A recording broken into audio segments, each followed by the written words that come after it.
Welcome, switchheads, to my Headland review.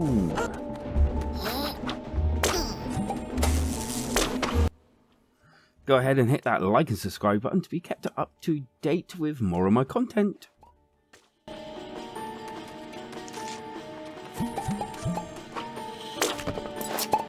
Find Spuds, the robot's imagination core that's been stolen and shattered and spread all over the lands.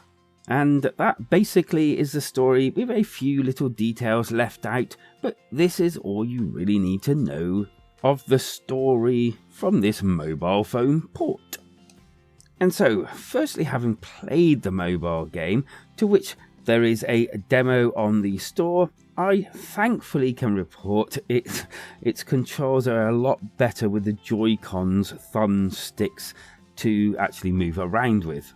Using a sword and a shield and a dash, and these will basically become your main ways of attack and defense as you move through these worlds using a central hub ship to upgrade yourself and your weapons, as even these aspects will differ as you play on. Collecting and using materials, wood, stone, gold and the like, to build, unlock and upgrade, not forgetting your imagination orbs you collect and the fact that you level up as well. And this all helps ground you and kind of like gives you a feeling that there's loads to do within this game. You get around by travelling through portals, first to the world map and then to the places within, always in search of the shards. And you even get to use materials that you collect to build things like bridges so that you can get to other areas. And there's even keys to collect that you have to, collect to get through doors. Along your journey, you'll have to deal with tasks that are put to you that you need to complete, and also rescue missions. And this is more a hunt and find as you survive the monsters' attacks. And yes, there's even some bosses as well. I would say that the levels are kind of linear, kind of set in the ways that you can actually go. Yes, you can go left or right, but ultimately it's all being funneled down the same ways. But I will also say that it's worth checking those left and rights, because in some places there are like hidden places and things that you can discover. So it is kind of worth going to, explore a little bit. All this said though, I would probably say the worst aspect of this game is the AI, as the creatures can be rather, for want of a better word, stupid at times, and I even experienced some that just, they didn't move or anything, they just stood there while I killed them. And I even found a boss that did, just this, and I was kind of confused, should this be happening or not? Just a big fundamental weirdness that I couldn't work out myself. But I think it was an actual bug and probably wasn't meant to happen, as it kind of really felt a bit wrong.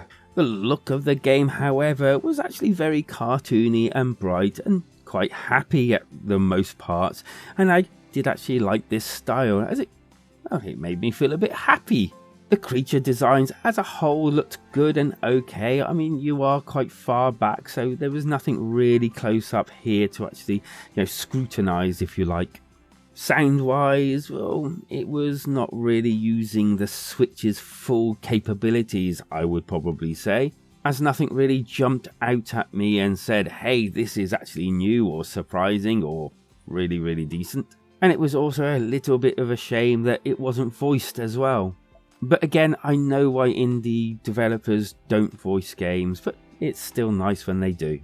The good, fun adventure, plenty to actually, upgrade, and pretty straightforward gameplay. Anyone could probably pick this up and play it. The bad, AI was a little bit strange, a little bit weird, and also stupid. The game's a little bit one-dimensional as well, and kind of like start feeling a little bit samey as you play on. The score. Fun but limited game with plenty to get you going, but ultimately may wear thin the further on you go. And I'm going to award it a 3 out of 5. kind of like averagey game, but obviously not a terrible one. And from there, on to my alternative, and that's basically going to be Headland, the demo on the mobiles. Now, I know that it's on the Samsung store and the, I believe, Google Play Store, and I'm pretty sure it's on the iPhone store as well. And to those ends, you can go download it on there, remembering that the control system is actually different and easier on, obviously, Nintendo Switch. And, you know, just get a feel for the game, whether you actually want to pick it up. And if you do, go and pick it up, obviously. And so with that, any thoughts on Headland, either the mobile demo or indeed the actual main game?